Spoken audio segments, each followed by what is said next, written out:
નમસ્કાર દર્શક મિત્રો, એસડી ન્યૂઝ ગુજરાતી ચેનલ પર આપનું સ્વાગત છે અને હું આપની સાથે વૈશાલી પુવારુ. કરીશું નજર આજના સમાચારો પર.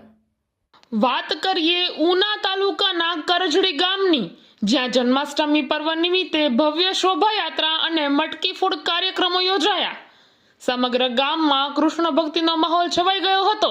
શેરી મહોલ્લાઓમાં યુવાનોનો ગ્રુપ બનાવી મટકી ફોડીને કૃષ્ણ જન્મોત્સવની ખુશીઓ મનાવી.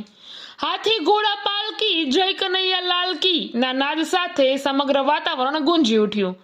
પરંપરાગત રાસ ગરબા તેમજ ડીજેના તાલે યુવકોએ ઝૂમી ઉલ્લાસપૂર્વક ઉત્સવની મજા માણી.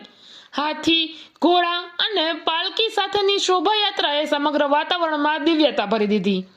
ખરેખર કરજડી ગામની જન્માષ્ટમીની આ ભક્તિભાવપૂર્વકની ઉજવણી સમગ્ર ઉના પંથક માટે આકર્ષણનું કેન્દ્ર બની રહી. Reporter Abdul Ganchi, SD news Gujarati, Una.